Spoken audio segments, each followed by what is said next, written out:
इसी बात एक है कि हमारे सोलर सिस्टम में प्रकाश की गति से तेज कोई चीज चल ही नहीं सकती है, क्योंकि वो लास्ट पैरामीटर है कि उससे ना कोई स्पीड में तेज चल सकता है। जैसे ये मैं मनुष्य हूँ, मैं 100 साल से ज़्यादा नहीं चल सकता हूँ, तो यही बात है कि जब मैं 100 साल से ज़्यादा नहीं चल सकता हूँ, वैसे ही ये परम सत्य है कि इस सोलर सिस्टम में प्रकाश से तेज कोई चीज़ चल ही नहीं सकती है।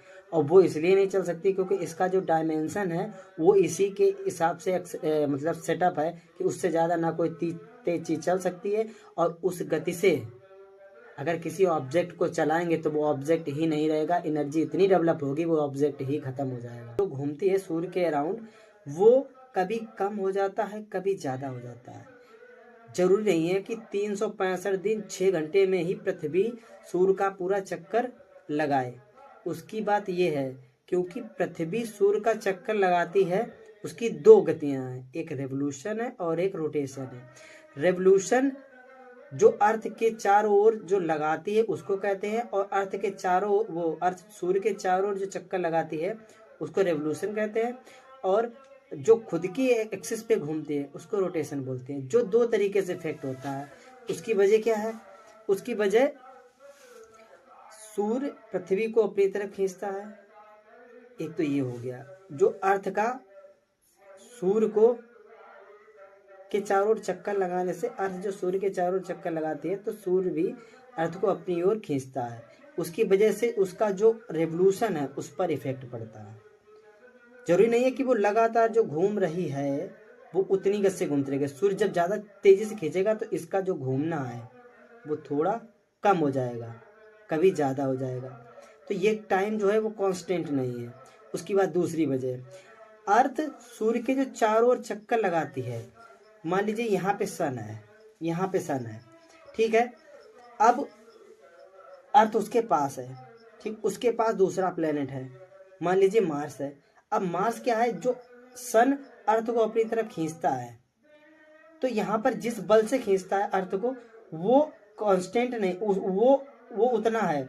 चूंकि कर्व है ना, कर्व में जो ब्रह्मांड में जो चीज सबसे वजनदार होती है वो कर्व में ज्यादा ग्रेविटेशनल फोर्स रखती है, तो उसकी तरफ जो प्लेनेट पास का होगा वो ज़्यादा तेज़ी से अट्रैक्ट होगा, तो उसकी जो मूवमेंट होगी वो ज़्यादा तेज़ी से होगी क्योंकि उसके अराउंड घूमेगा।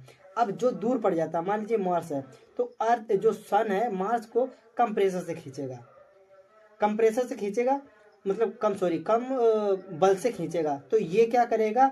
इसका खुद का बल अधिक होगा और जबकि सन की तरफ खींचने का जो वो है वो कम होगा। तो ये क्या करेगी? ये जो अर्थ के सन के चारों ओर घूमेगा वो धीरे से घूमेगा, क्योंकि ये बड़ा ऑब्जेक्ट है। जो बड़ा ऑब्जेक्ट होता है वो ग्रेविटेशनल फोर्स ज़्यादा रखता है। तो जब ग्रेविटेशनल फोर्स इसका ज़्यादा होगा तो ये क्या करेगा? ये धीरे धीरे घूमेगा, क्योंकि हल्की जो चीज़ होती है वो कर्व में ज़्यादा तेजी से घूमती है, जो वजनदार चीज़ होती है वो कर्व में धीरे से घूमती है, तो इस पर उसका फोर्स कम लगेगा। अच्छा, फोर्स कम लगेगा तो सन से उसको खींचने का जो बल होगा वो भी कम होगा। अब ये क्या करेगा? जो सन है वो सूर्य, जो सन है जो मार्स को घुमाएगा वो धीरे से खींचेगा, तो ये धीरे धीरे मूव करेगा क्योंकि इसका वेट ज़्यादा है। और जब इसका वेट ज़्यादा है तो ये जब धीरे से घूमेगा उसका, तो इसका पूरा चक्कर लगाने में समय सन के अराउंड जो रिवॉल्व करेगा मार्स वो धीरे से घूमेगा। अब इसका एक चक्कर लगाने में यहाँ पर तो 365 दिन में हो रहा है, यहाँ 800 से ज़्यादा दिन इसीलिए लगते हैं क्योंकि इसको उसके अराउंड घूमने में ज़्यादा समय लगता है। अच्छा, अगर एक इस हिसाब से देखिए, अर्थ का जो एक ईयर हुआ वो 365 दिन 6 घंटे का हुआ, जबकि मार्स पे ऐसा नहीं होता, 2 गुने से ज़्यादा होता है उसका समय, वो इसीलिए होता। अब समझिए, जब समय इसका एक रोटेशन, अब इसका साल हो गया 365 दिन का, जबकि अर्थ के साथ में देखें तो इसका साल हो गया 365 दिन से बहुत ज़्यादा का हो गया। तो यहाँ पे टाइम में डिफरेंस आ गया। अब सोच ये रहे हैं लोग कि अर्थ से अगर हम मून पे चले, उस पे मार्स पे चले जाए, अर्थ से हम अगर मार्स पे चले जाए, तो अब आप ये सोचिए कि ये सोच ये रहे हैं कि इस पर क्या होगा, हम इस पे आके पता लगा सकते हैं। लेकिन ये बात यहीं पर आपको समझ जानी चाहिए कि इस पर आने में आपको जितना समय लगेगा, अर्थ से मून पे जाने में जितना समय लगेगा उतना ही पीछे का आप उसको देख पाएंगे। जैसे मान लीजिए आज 23 डेट है, नवंबर 2024, मान लीजिए ये डेट है। अब इस पर आप क्या चाहते हैं कि हम यही डेट को अगर यहाँ पे होंगे तो देख लेंगे, नहीं, जब आप यहाँ से यहाँ पर आएंगे, आप यहाँ से जब यहाँ पर आएंगे, मार्स पे आएंगे, तो क्या करेंगे आप, वही जो टाइम आप सोच रहे हैं यहाँ पे आके देखने का, वही वहाँ पे जाने में आपका उतना ही मैनेज हो जाएगा। मतलब जितना आप यहाँ पे रहेंगे उतना ही यहाँ पे रहेंगे। ये आप चेंज नहीं कर सकते, देख ही नहीं पाएंगे। और आदमी की एज टोटल होती कितनी है आज 16 ईयर, वो 60 ईयर्स होती है। तो अब आप समझ सकते हैं ये जो टाइम डिस्टेंस है ये मैनेज करने में आदमी रहेगा ही नहीं। तो आप भविष्य में कैसे देख पाएंगे। चलिए मान लीजिए सन के पास एक और ग्रह है, ठीक है, आप उस पर जाकर देखेंगे तो सोचते इसको हम फ्यूचर में देख लेंगे। वही बात वहाँ भी है कि जब आप वहाँ पर जाएंगे तो वहाँ पर जाने में जितना समय लगेगा वही टाइम आपको उतना पुराना कर देगा, तो तब भी आप नहीं देख पाएंगे और एज आपकी पूरी निकल जाएगी।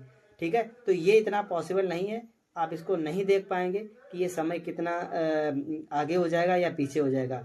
और देख भी कैसे लेंगे, अब आदमी इमेजिन करता है। दूसरी बात यह है कि अगर कोई किसी टाइम ट्रेवल वाली मशीन ऐसी आ जाए जो सूरज की जो किरण है वो 8 मिनट में यहाँ तक पहुँचती है, मतलब तो अगर आप ये देख 3 लाख किलोमीटर पर सेकेंड होती है, तो उसको मीटर पर सेकेंड चेंज करें तो 10⁶ उसमें ऐड हो जाएगा।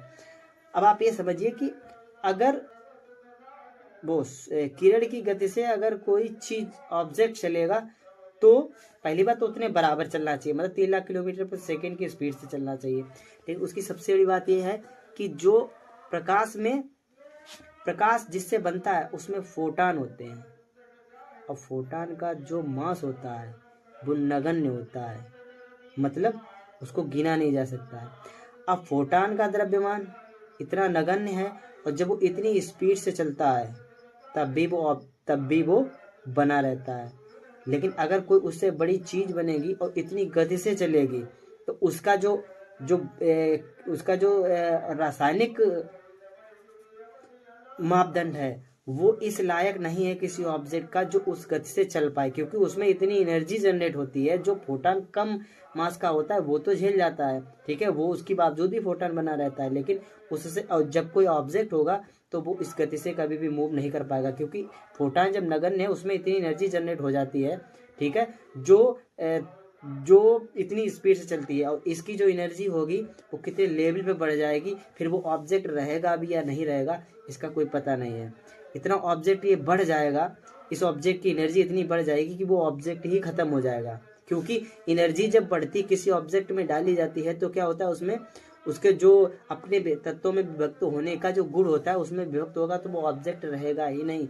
और हम जितने बड़े हैं उस हिसाब से तो जो फोटान होता है उसकी अपेक्षा हम तो कई करोड़ गुना बड़े हैं, तो हम में वो एनर्जी जनरेट होगी तो हमारा ऑब्जेक्ट ही नहीं रहेगा, वो खत्म हो जाएगा। वैसे भी सीधी सी बात एक है कि हमारे सोलर सिस्टम में प्रकाश की गति से तेज कोई चीज चल ही नहीं सकती है, क्योंकि वो लास्ट पैरामीटर है कि उससे ना कोई स्पीड में तेज चल सकता है। जैसे ये मैं मनुष्य हूँ, मैं 100 साल से ज़्यादा नहीं चल सकता हूँ, तो यही बात है कि जब मैं 100 साल से ज़्यादा नहीं चल सकता हूँ, वैसे ये परम सत्य है कि इस सोलर सिस्टम में प्रकाश से तेज कोई चीज़ चल ही नहीं सकती है।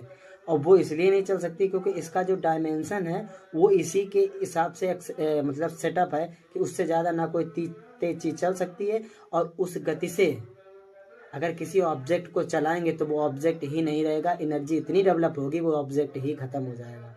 ठीक है, ऐसे भी और भी जानकारी के लिए हमारे यूट्यूब चैनल को सब्सक्राइब करें। धन्यवाद।